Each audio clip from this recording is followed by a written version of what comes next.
ನಾವು ಎಂದಿಗೂ ಯಾರಿಗೂ ನೂರಕ್ಕೆ ನೂರು ಸಹಾಯ ಮಾಡಬಾರದು.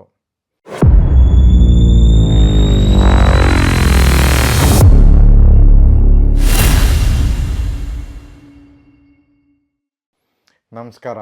64 ಚಾನೆಲ್ಗೆ ಸ್ವಾಗತ. ನಾನು ಚಂದನ್. ನಾವು ದಿನನಿತ್ಯ ಹಲವು ಜನರನ್ನು ಮೀಟ್ ಮಾಡ್ತಾ ಇರ್ತೀವಿ. ಹಲವು ಅನುಭವಗಳಾಗತ್ತೆ. ಕೆಲವು ವಿಚಿತ್ರ ಎಕ್ಸ್ಪೀರಿಯನ್ಸ್ ಆದರೆ ಕೆಲವು ಸ್ವೀಟ್ ಮೆಮೊರೀಸ್ನ ಕ್ರಿಯೇಟ್ ಮಾಡಿ ನಮ್ಮ ಲೈಫ್ ಲಾಂಗು ನೆನ್ಪಿಟ್ಕೊಳ್ಳೋ ಹಂಗೆ ಮಾಡುತ್ತೆ. ಸಾಮಾನ್ಯ ಜನರಾದ ನಮಗೆ ಇಷ್ಟು ಅನುಭವ ಆಗಬೇಕಂದ್ರೆ ಈ ಫೇಮಸ್ ಪರ್ಸ್ನಾಲಿಟಿಗೆ ಇನ್ನೂ ಯಾವ ಥರ ಎಕ್ಸ್ಪೀರಿಯನ್ಸ್ಗಳಾಗ್ಬೋದು. ಅವರು ದಿನಕ್ಕೆ ನೂರಾರು ಸಾವಿರಾರು ಜನರನ್ನು ಮೀಟ್ ಮಾಡ್ತಾರೆ. ಅವರಿಗೆ ತರೇವಾರಿ ಎಕ್ಸ್ಪೀರಿಯನ್ಸ್ ಆಗುತ್ತೆ. ಇದನ್ನೆಲ್ಲ ಒಂದು ಪುಸ್ತಕದಲ್ಲಿ ಬರೆದ್ರೆ ಹೇಗಿರುತ್ತೆ? ಹೌದು, ಇವತ್ತು ನಾವು ಪರಿಚಯ ಮಾಡ್ಕೋತಾ ಇರೋ ಪುಸ್ತಕನೂ ಇದೇ ಥರ ಒಬ್ಬ ಫೇಮಸ್ ಪರ್ಸ್ನಾಲಿಟಿಯ ಅನುಭವ ಕಥನ.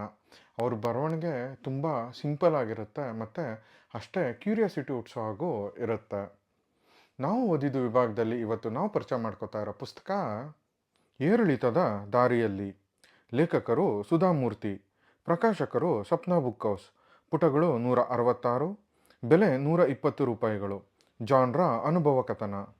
ಈ ಪುಸ್ತಕವನ್ನು ಸುಧಾಮೂರ್ತಿಯವರು ತಮ್ಮ ಇನ್ಫೋಸಿಸ್ ಫೌಂಡೇಶನ್ಗೆ ಡೆಡಿಕೇಟ್ ಮಾಡಿದ್ದಾರೆ. ಅವ್ರ ಮಾತಲ್ಲೇ ಹೇಳೋದಾದರೆ ಅನುಭವಗಳು ಎಲ್ಲರಿಗೂ ಆಗುತ್ತೆ, ಆದರೆ ಅವ್ರಿಗೆ ಆಗ್ತಿರೋ ಅನುಭವ ತುಂಬ ಡಿಫ್ರೆಂಟ್ ಆಗಿದೆ. ಇದಕ್ಕೆ ಕಾರಣ ಅವರಿರೋ ಪೊಸಿಷನ್ನು ಮತ್ತು ಇದು ಸಿಕ್ಕಿರೋದು ಇನ್ಫೋಸಿಸ್ ಫೌಂಡೇಶನ್ನಿಂದ.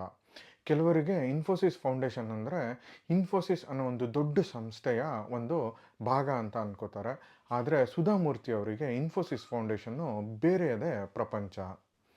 ಈ ಪುಸ್ತಕ ಬೇಸಿಕಲಿ ಸುಧಾಮೂರ್ತಿ ಅವರು ಇನ್ಫೋಸಿಸ್ ಫೌಂಡೇಶನಲ್ಲಿ ಕೆಲಸ ಮಾಡಬೇಕಾದ್ರೆ ಅವರಿಗಾದ ಎಕ್ಸ್ಪೀರಿಯನ್ಸು ಕುರಿತಾದದ್ದು.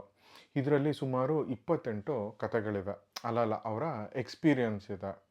ಒಂದಕ್ಕಿಂತ ಒಂದು ಭಿನ್ನವಾಗಿದೆ, ಒಂದಕ್ಕಿಂತ ಒಂದು ವಿಚಿತ್ರವಾಗಿದೆ. ಈ ಪುಸ್ತಕದಲ್ಲಿ ಮನುಷ್ಯರ ಹಲವಾರು ವಿಭಿನ್ನ ಮುಖಗಳನ್ನು ನಾವು ಕಾಣ್ಬೋದು. ಈ ಥರ ಎಕ್ಸ್ಪೀರಿಯನ್ಸು ಬೇರೆಯವರಿಗೆ ಆಗಿರೋ ಚಾನ್ಸಸ್ಸು ಭಾಳನೇ ಕಮ್ಮಿ.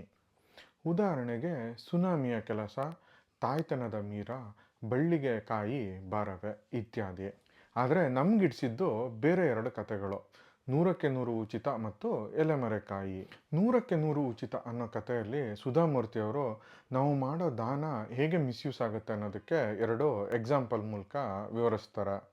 ಮೊದಲನೇ ಕಥೆಯಲ್ಲಿ ಅವರು ಒಂದು ಸತಿ ಟ್ರಾಫಿಕ್ ಜಾಮಲ್ಲಿ ಸಿಗಾಕೊಂಡಿರ್ಬೇಕಾದ್ರೆ ಸಿಗ್ನಲಲ್ಲಿ ಒಂದು ಹುಡುಗ ಕಾರ್ ವರ್ಷ ಬಟ್ಟೆಯನ್ನು ಮಾರಿ ತನ್ನ ಸ್ಕೂಲ್ ಫೀಸ್ ಕಟ್ಕೊಂಡು ಓದ್ತಾ ಇರ್ತಾನೆ. ಅದನ್ನು ಕೇಳಿ ಸುಧಾಮೂರ್ತಿಯವರು, ನಿನ್ನ ಫೀಸ್ ದುಡ್ಡು ಎಷ್ಟಿದೆ ಅದನ್ನು ನಾನು ಕಟ್ತೀನಿ, ವರ್ಷ ನೀನು ನನಗೆ ನಿನ್ನ ರಿಪೋರ್ಟ್ ಕಾರ್ಡ್ ತೋರಿಸ್ಬೇಕು ಅಂತ ಹೇಳ್ತಾರೆ. 2 ವರ್ಷ ಬಿಟ್ಟು ಅವನು ತನಗೆ ಎಷ್ಟು ಬೇಕೋ ಅದಕ್ಕಿಂತ ಜಾಸ್ತಿ ದುಡ್ಡು ಕೇಳ್ತಾನೆ. ಅದರ ಕಾರಣ ತಿಳ್ಕೊಂಡು ಸುಧಾಮೂರ್ತಿಯವರು ಬೆರಗಾಗ್ತಾರೆ. ಇನ್ನೊಂದು ಘಟನೆಯಲ್ಲಿ ಅವರು ಒಂದು ಸ್ಕೂಲ್ಗೆ ಅಟ್ಲಾಸ್ಗಳನ್ನ ದಾನವಾಗಿ ಕೊಟ್ಟಿರ್ತಾರೆ. ಸ್ಕೂಲಲ್ಲಿ ಇರಬೇಕಾದ್ರೆ ಅಟ್ಲಾಸು ಅವರಿಗೆ ಇನ್ಯಾವುದೋ ಜಾಗದಲ್ಲಿ ಕಾಣಸಿಗತ್ತೆ. ಆಗ ಅವ್ರ ಮನಸ್ಸಿಗೆ ತುಂಬ ಬೇಜಾರಾಗತ್ತೆ. ಎಲೆಮರೆಕಾಯಿ ಕಥೆಯಲ್ಲಿ ಒಬ್ಳು ಹುಡುಗಿ ಇನ್ಫೋಸಿಸ್ ಫೌಂಡೇಶನ್ಗೆ ಕೆಲಸಕ್ಕೆ ಅಂತ ಇಂಟರ್ವ್ಯೂಗೆ ಬರ್ತಾಳೆ. ಅವಳು ಫುಲ್ಲು ಆ್ಯಟಿಟ್ಯೂಡು ಅರೋಗೆನ್ಸ್ ಆಗಿ ನಡ್ಕೋತಾ ಇರ್ತಾಳೆ. ಅವಳನ್ನು ನೋಡಿದ ಸುಧಾಮೂರ್ತಿ ಅವ್ರಿಗೆ ಏನು ಅನಿಸುತ್ತೆ ಅಂದರೆ ಇವಳು ಯಾರೋ ಬಹುಶಃ ದೊಡ್ಡ ಶ್ರೀಮಂತರ ಮನೆ ಮಗಳಿರಬೇಕು, ಅದಕ್ಕೆ ಇಷ್ಟು ಅರೋಗೆನ್ಸ್ ಇದೆ ಅಂತ. ಬಟ್ ಆಮೇಲೆ ಗೊತ್ತಾಗುತ್ತೆ ಅವಳ ತಂದೆ ಒಬ್ಬ ಸಾಮಾನ್ಯ ಹೋಟೆಲ್ ಮಾಲೀಕ ಅಂತ. ಅದೇ ಇಂಟರ್ವ್ಯೂಗೆ ಇನ್ನೊಬ್ಬ ಬಂದಿರ್ತಾನೆ. ಅವನು ತುಂಬ ಸಿಂಪಲಾಗಿ ಬಿಹೇವ್ ಮಾಡ್ತಿರ್ತಾನೆ. ಬಟ್ ಅವ್ನ ಬ್ಯಾಕ್ಗ್ರೌಂಡ್ ವೆರಿಫೈ ಮಾಡಿದಾಗ ಅವನು ಬೆಂಗಳೂರು ನಗರದ ಅತ್ಯಂತ ಶ್ರೀಮಂತ ವೈದ್ಯರ ಮಗ ಅಂತ ಗೊತ್ತಾಗುತ್ತೆ. ಆದರೂ ಅವನು ತುಂಬ ಹಂಬಲಾಗಿ ನಡ್ಕೋತಾ ಇರ್ತಾನೆ. ಆಮೇಲೆ ಏನಾಯಿತು, ಸುಧಾಮೂರ್ತಿ ಅವ್ರಿಗೆ ಇದೆಲ್ಲ ಹೇಗೆ ಗೊತ್ತಾಯಿತು? ಕತೆ ಓದಿದ್ರೆ ನಿಮಗೆ ಗೊತ್ತಾಗತ್ತೆ. ಇಂಥ ಅದ್ಭುತ ಕಥೆಗಳಿರೋ ಈ ಪುಸ್ತಕನ ನೀವು ಮಿಸ್ ಮಾಡದೆ ಓದಲೇಬೇಕು. ಆಲ್ರೆಡಿ 10ನೇ ಮುದ್ರಣ ಕಂಡಿರೋ ಈ ಪುಸ್ತಕದ ಪಾಪ್ಯುಲಾರಿಟಿ ಬಗ್ಗೆ ನಾವು ಹೇಳೋ ಹಾಗೆ ಇಲ್ಲ. ಸುಧಾಮೂರ್ತಿಯವರ ಬಿಹೇವಿಯರು ಅಲ್ಲಲ್ಲಿ ನಮಗೆ ಒಂಚೂರು ರೂಡ್ ಅಂತ ಅನಿಸುತ್ತೆ. ಬಟ್ ಆ ಪೊಸಿಷನ್ಗೆ ಹೋದ್ಮೇಲೆ ಮತ್ತು ಆ ಥರ ಜನಗಳ ಜೊತೆ ಇಂಟ್ರ್ಯಾಕ್ಟ್ ಮಾಡ್ತಿರ್ಬೇಕಾದ್ರೆ ಸ್ವಲ್ಪ ಹಾಗೆ ಬಿಹೇವ್ ಮಾಡಬೇಕಾಗಿರೋದು ಸಹಜ ಮತ್ತು ಅನಿವಾರ್ಯ ಕೂಡ ಅಂತ ಅನಿಸುತ್ತೆ. ಸರಳ ಭಾಷೆ ಮತ್ತು ನೇರ ಮಾತುಗಳಿಂದ ಈ ಪುಸ್ತಕ ನಮ್ಮನ್ನು ಸೆಳೆಯುತ್ತೆ.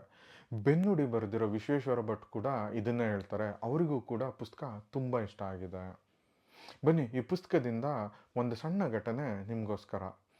ಅದಕ್ಕೂ ಮುಂಚೆ ನಾವು ಮಾಡ್ತಿರೋ ಈ ಕನ್ನಡ ಪುಸ್ತಕವನ್ನು ಪರಿಚಯಿಸೋ ಕೆಲಸ ನಿಮಗೆ ಇಷ್ಟ ಆಗಿದೆ ಅಂದರೆ ದಯವಿಟ್ಟು ನಮ್ಮ ಚಾನಲ್ಗೆ ಸಬ್ಸ್ಕ್ರೈಬ್ ಆಗಿ. ಈ ವಿಡಿಯೋನ ಲೈಕ್ ಮತ್ತು ಶೇರ್ ಮಾಡೋದು ಮರಿಬೇಡಿ. ಮೊದಲನೇ ಕತೆ, 100ಕ್ಕೆ 100 ಉಚಿತ. ನನ್ನ ಕೆಲಸದಲ್ಲಿ ಹಣದ ಸಹಾಯವನ್ನು ಕೋರಿ ನೂರಾರು ಜನರು ವಿವಿಧ ಕಾರಣದಿಂದ ಹಣ ಕೇಳುತ್ತಾರೆ. ಅದು ವಿದ್ಯಾಭ್ಯಾಸ, ಮದುವೆ, ಅನಾರೋಗ್ಯ, ಹೊಸ ವ್ಯವಹಾರ, ಸಾಲ ತೀರಿಸಲು, ಗೃಹ ಪ್ರವೇಶ ಮಾಡಿಸಲು, ಹೀಗೆ ಹಲವಾರು ಕಾರಣಗಳು. ನಾವು ಕೊಟ್ಟ ಹಣ ಸಾಲದೇ ಇದ್ದಾಗ, ನೀವು ತುಂಬ ಕಠಿಣ ಹೃದಯಗಳು, ಎಂದಿಗೂ ಯಾರಿಗೂ 100% ಹಣ ಕೊಡುವುದೇ ಇಲ್ಲ ಎಂದು ದೂರುತ್ತಾರೆ. ನನ್ನ ಜೀವನದ ಅನುಭವಗಳು ನನಗೆ ನೂರಾರು ಪಾಠಗಳನ್ನು ಕಲಿಸಿದೆ. ನಾವು ಎಂದಿಗೂ ಯಾರಿಗೂ 100ಕ್ಕೆ 100 ಸಹಾಯ ಮಾಡಬಾರದು. ಅದರಿಂದ ವ್ಯಕ್ತಿ ಪರಾವಲಂಬಿಯಾಗುತ್ತಾನೆಯೇ ಹೊರತು ಕಷ್ಟಪಡುವುದನ್ನು ಮರೆತು ಬಿಡುತ್ತಾನೆ. ಪ್ರತಿಯೊಬ್ಬರಿಗೂ ಸ್ವಲ್ಪವಾದರೂ ಸ್ವಾವಲಂಬನೆ ಬೇಕು. ಎಲ್ಲಿ ಎಲ್ಲವೂ ಮುಕ್ತವಾಗಿ ಸಿಗುವುದೋ ಅಲ್ಲಿ ಅದಕ್ಕೆ ಬೆಲೆಯೇ ಇರುವುದಿಲ್ಲ. ಅದಕ್ಕೆ ಸಂಸ್ಕೃತದಲ್ಲಿ ಒಂದು ಸುಭಾಷಿತವಿದೆ. ವಿಂಧ್ಯ ಪರ್ವತದಲ್ಲಿ ಬಿಲ್ಲ ಸ್ತ್ರೀಯರು ಶ್ರೀಗಂಧದ ಕೊರಡಿನಿಂದಲೇ ಅಡುಗೆ ಮಾಡುತ್ತಾರಂತೆ. ಅತಿಯಾದರೆ ಅಮೃತವೂ ವಿಷವಲ್ಲವೇ? ಇನ್ ಕೇಸ್ ಈ ಪುಸ್ತಕವನ್ನು ನೀವು ಆಲ್ರೆಡಿ ಓದಿದರೆ ನಿಮ್ಮ ಅನಿಸಿಕೆನ ಕಮೆಂಟ್ ಮೂಲಕ ತಿಳಿಸೋದು ಮರಿಬೇಡಿ. ಮುಂದಿನ ವಾರ ಹೊಸ ಪುಸ್ತಕದೊಂದಿಗೆ ನಿಮ್ಮ ಮುಂದೆ ಬರ್ತೀವಿ. ಅಲ್ಲಿಯವರೆಗೂ ಓದಿ ಮರಳಾಗಿ. ವಿಡಿಯೋ ನೋಡಿದ್ದಕ್ಕಾಗಿ ಧನ್ಯವಾದಗಳು. ನಾನು ಚಂದನ್, ಸೈನಿಂಗ್ ಆಫ್.